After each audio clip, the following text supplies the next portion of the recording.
Back to news. వినియోగదారుల నుండి వస్తున్న అనేక కంప్లైంట్లతో తూనికలు కొలతల శాఖ ఆకస్మిక తనిఖీలు నిర్వహించింది. ఆయిల్ కంపెనీల అధికారులు, టాస్క్ ఫోర్స్ పోలీసులు, లీగల్ మెట్రాలజీ అధికారులు టీంలుగా ఏర్పడి పెట్రోల్ బంకులపై తనిఖీలు నిర్వహించారు. దీనికి సంబంధించి ఎవరైనా అవకతవకలకు పాల్పడితే కఠిన చర్యలకు పాల్పడతామని తెలిపారు. దీనిపై మరింత సమాచారం మా ప్రతినిధి నాగార్జున అందిస్తారు. భారీ మోసాలకు ప్రజల నుంచి వస్తున్న కంప్లైంట్లు దృష్టిలో పెట్టుకొని లీగల్ మెట్రాలజీ అధికారులు ప్రత్యేకంగా ఈ రోజు 4 టీమ్స్గా ఫామ్ అయ్యి హైదరాబాద్లోని పలు పెట్రోల్ బంకుల్లో దాడులు నిర్వహిస్తున్నారు. అసలు పెట్రోల్ బంకులో ఏర్పాటు చేసే ఆ చిప్పు ఎలా ఉంటుంది, ఒకవేళ చిప్పు అరేంజ్ చేస్తే అది ఎక్కడ పెడతారు ఏందని చెప్పేసి మన లీగల్ మెట్రాలజీ అధికారులను ఒకసారి మాట్లాడదాం. సార్ చెప్పండి సార్, ఈ చిప్ ఏంటి, అసలు ఇది ఎలా ఉపయోగపడుతుంది, దీని పేరు ఏమంటారు సార్? అంటే ఇది ఎలక్ట్రానిక్ అప్లయన్స్ అండి. దీంట్లో ఎలక్ట్రానిక్ క్యాలిబ్రేషన్ చేస్తాము. ఒకవేళ దీంట్లో ఏమన్నా అంటే ఎక్స్ట్రా పార్ట్ ఏదన్నా వైర్ కానీ లేకుంటే ఏదన్నా చిన్న ప్లేస్మెంట్ కానీ జరిగితే దానివలన అంటే డెలివరీ ఆఫ్ ద ప్రోడక్ట్ తక్కువ అవ్వడం కానీ ఎక్కువ అవ్వడం కానీ రిమోట్ కంట్రోల్ ద్వారా కానీ ఆపరేట్ చేయొచ్చు. కానీ ఇప్పుడు మనం ఇందులో ఫిదా అలీ అండ్ సన్స్లో వచ్చాము.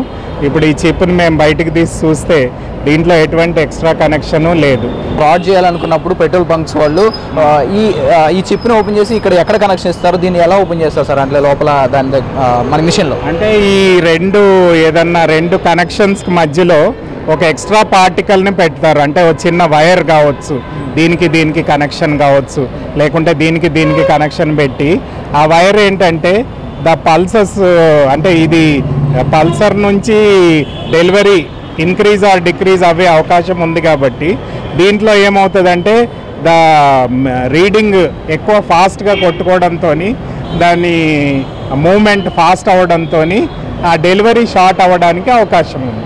కానీ ఈ ఎక్స్ట్రా పార్టికల్ ఏమీ లేనప్పుడు ఎంత మనము క్వాంటిటీ మెజర్ చేస్తామో అంతే క్వాంటిటీ కరెక్ట్గా రావడానికి అవకాశం ఉంది.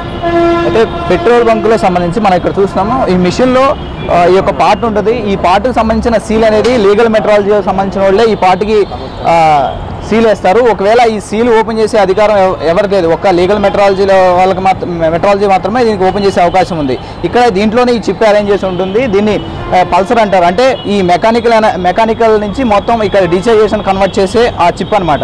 ఒకవేళ ఏ విధమైనటువంటి చిన్న మోసం చేయాలనుకున్నా అయినా చిప్ అరేంజ్ చేయాలనుకున్నా సరే దానికి కూడా ఈ మదర్ బోర్డుకి కూడా కనెక్షన్ అంటే మామూలుగా మేము ఎక్స్ట్రా అంటే డిపార్ట్మెంట్ ద్వారా ఇది ఒక ఎక్స్ట్రా ఫిట్టింగ్ పెట్టిస్తున్నాము. దీని ద్వారా కూడా ఎటువంటి మార్పులు చేయకుండా దీనికి కూడా సీలింగ్ వేస్తున్నాం.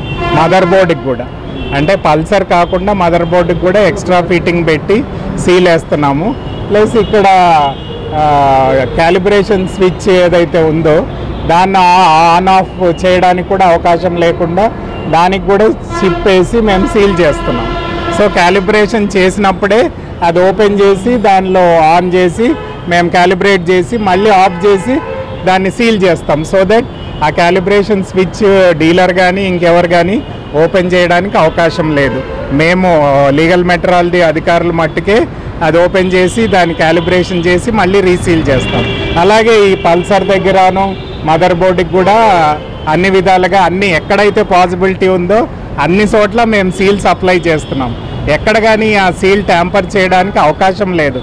ఒకవేళ సీల్ ట్యాంపర్ చేస్తే మేము వెంటనే కేసు రాసి దాని గురించిన కఠిన చర్యలు తీసుకుంటున్నాం. అయితే హైదరాబాద్లో ఇప్పటివరకు మెట్రాలజీ అధికారులు చెక్ చేసినంత వరకు ఇప్పటివరకు ఎలాంటి చిప్పు దొరకలేదు. ఒకవేళ చిప్ కనుక దాంట్లో అరేంజ్ చేసి ఉంటే మనకి పర్టికులర్గా తెలుస్తుంది, 2 ఐసీలకు మధ్య కనెక్షన్ మనకు పర్టికులర్గా తెలుస్తుందని చెప్పేసి చెప్తున్నారు. అయితే ఇలాంటి చెక్కింగ్లు రెగ్యులర్గా చేస్తుంటాము. ప్రజల నుంచి వస్తున్న అనుమానాలను పూర్తిగా నివృత్తం చేస్తామని అధికారులు అయితే చెప్తున్నారు. కెమెరామెన్ హరీష్తో నాగార్జున, ఎన్టీవీ, హైదరాబాద్.